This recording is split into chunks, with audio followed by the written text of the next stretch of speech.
From the beautiful studios of Way Happy, this is Mr. Meyer, and we are doing P2, Cartesian Coordinate System. So you are going to learn about a few little things here which probably won't scare you much. So let's see. You might have seen them once or twice before.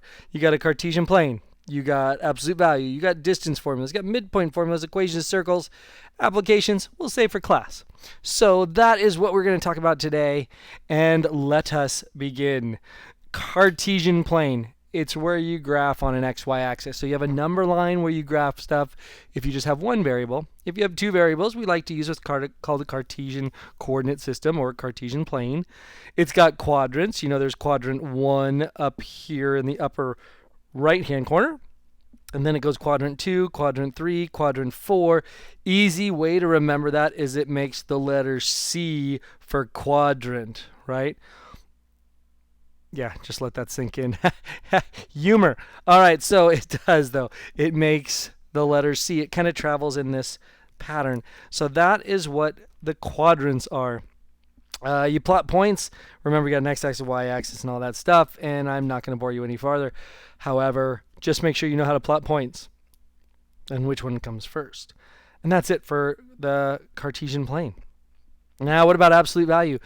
Absolute value is a distance from 0, right? So if you want to tell me, I don't know, how far you're standing, let's call the front of the classroom 0, and you want to calculate how far you are from the front of the classroom, that front wall, then you would just calculate how many feet. Now, maybe you're going backwards or somebody's going a different way, so, oh my gosh, is it negative or positive? Well, no one's going to say, like, oh, I'm negative 3 feet away from the board.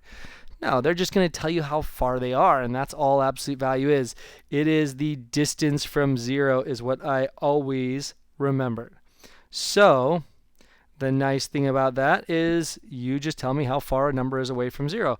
Take your good friend a number line, right? Here's 0. If you have the number 3, then how far away is it from 0? 1, 2, 3. It's 3 units. What if you have the number negative 4? Then you're like 1, 2, 3, 4. You count it out and you're like 1, 2, 3, 4. Hey, it's 4 units. So the absolute value of negative 4 is 4. And the absolute value of positive 3 is 3. Guess what? Also, the absolute value of negative 3 is 3. So again, nothing too exciting except for just remember, absolute value always is a distance from 0. And what makes that exciting is this, right? What if I asked you for that point xy over here on the Cartesian system, what's its absolute value, right? Why couldn't I do that? I could totally ask you what's the absolute value of a point, and you'd be like, what? Craziness. But then if you know it's the distance from 0, you'd be like, oh, he just wants to know this distance. And since you've all taken a little thing called geometry, you know this little property about a triangle. We call this a squared, b squared, c squared on a right triangle. Well, why not call this, x squared, y squared, and we'll call this c squared or whatever you want to call it. I don't care. That's nice to know, right? There's another piece of information that comes back from geometry, and it ties into it the absolute value of, let's say, the point xy. So kind of neat. You can do stuff and just tell me the distance from 0 if you understand absolute value. There's the distance. Oh, and that was absolute value. Plain and simple. What about distance formula? We can jump into distance formula. How do you find the distance between 2 points? Well, it depends, right? Are those 2 points on a number line like my daughter's ages? I have one daughter that's 7 and I have one daughter that's 10. So what is what's the distance between their ages, right? How far is that? That's a really bad number line. Yeah. I should be fired for that one. 8, 9, there you go. That's a little prettier. What is the distance between their ages? You could count it. 1, 2, 3. Whoops, I guess I should stop at 3. 1, 2, 3. Looks like their distance is 3. You could have subtracted it. You could have been like, take the bigger kid and subtract it. 10 minus 7, you get 3. Hey, you know what? You could have even done the smaller kid minus the bigger kid and then taken the absolute value of it and gotten 3. So if you want to find the distance of something, you just subtract the two numbers. How far are you and your friend away from each other in age or in miles from school? I could find their distance to school, your distance to school, and just subtract it. Doesn't matter what order, but give me the distance in a positive number because distance is a positive thing. What about on a graph? Up there we did a little bit on the Cartesian coordinate system, but what if I have graph paper and I have 2 points? So I have point A sitting, well, couldn't it have sat at the origin and point B been that point? Yeah, but let's pretend it's not. Let's say point A is like right here, and let's say point B is down here somewhere. What is the distance between them? Well, again, thank you, geometry, right? Because I want to know this distance right here. There's a bunch of ways. You remember a fancy formula. Or you're like, hey, this is just a triangle, and I can find out how much it changed in the x direction. So we call this the change in x. We call this the change in y. And if we check those changes, we come up with this formula, right? We're like, hey, get out of there. We have, all I have to do is find this distance from one point to the other. And that's where you see this subtracting. And then we got to square it because of Pythagorean theorem. We find the difference here, square it, Pythagorean theorem, equals the other side squared, or, hey, square root both sides. So you can see it's not so spooky memorizing distance formula, because, heck, if it's really that bad, draw a triangle. You spend so much time on triangles. We're going to do more triangles, so enjoy it. All right. That was a lot of talking and very little notes, and probably stuff that didn't scare you at all. So let me ask you a couple of questions, and we'll come back, talk midpoint formula and circles, and we'll be finished. So I'm thinking you were pretty happy with those questions, so nice work again. Keep it up. And let's move on to midpoint formula. Now, what is the midpoint? The midpoint is a point between two other points. So again, super simple. If you give me 2 points on a number line. So here's my number line, and my, I don't know, the years that I've been teaching is 20, I think.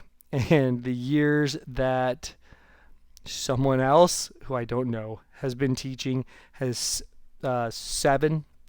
Let us figure out where the midpoint is. Where would the midpoint be of our years of teaching? So there it is, right? I'd have to find out. It's like right here-ish.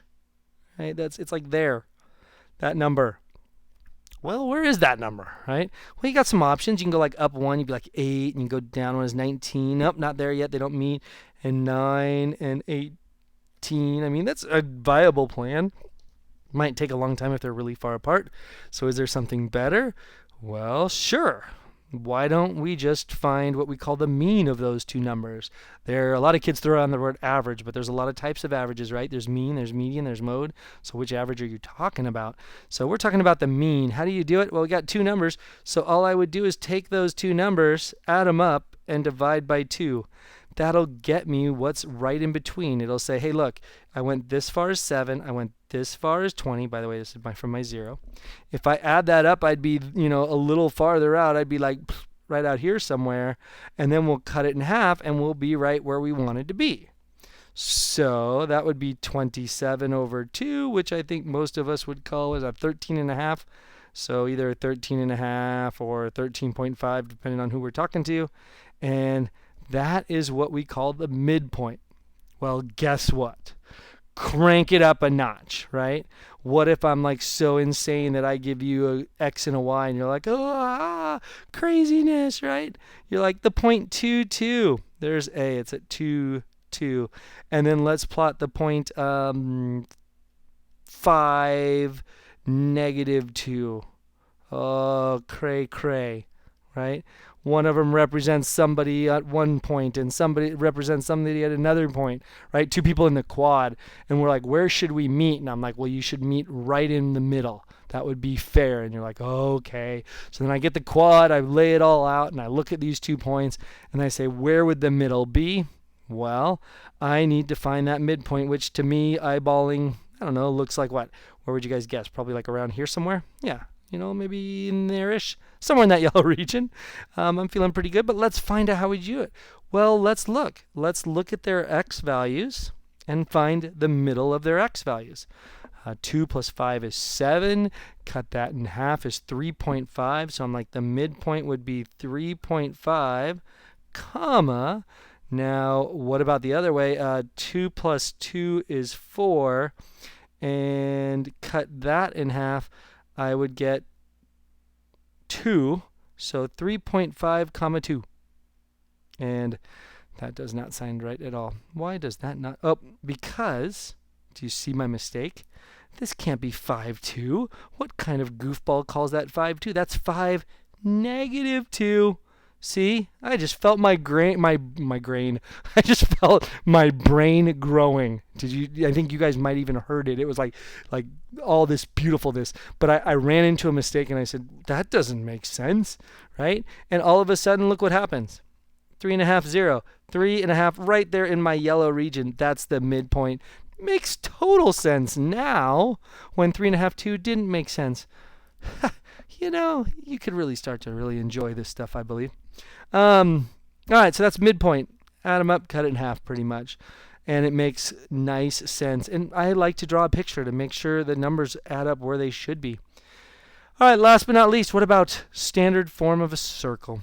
So what is a circle? A circle is the set of all points that are the same distance away from a center point. So that this distance will always equal this distance, will always equal this distance. So that's all a circle is, right? And this is called the radius of your circle. And the center, we like to call it HK, right? We could have called it anything we wanted to, but we picked HK. And so standard form of a circle looks like this. You take the X and you tell me where it is. So for my circle, I'm going to go, that's really far off. 1, 2, 3, 4, 5, 6.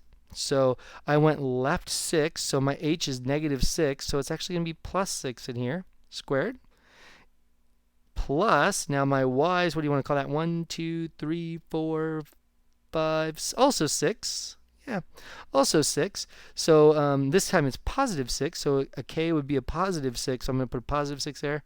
That's y minus 6 squared equals the radius squared. So now I got to figure out what the heck my radius is. Now, I don't know, what do you guys want to call that? Looks like 1, 2, 3-ish. Looks like it's about 3 units. So we'll call it 3 units. So the radius is 3. We'll give it squared is a 9. And there is standard form of the equation of a circle. It's got a center at h and k, and it's got a radius. And make sure you know, if it gives it to you like this is 9, make sure you square root it to get 3. If it tells you it's 3, then make sure you square it to get 9. And that's it. How beautiful is day 2? Keep up the fancy work. And I'm going to ask you some questions. And now we are done for the first 2. Have a wonderful day. Stay happy.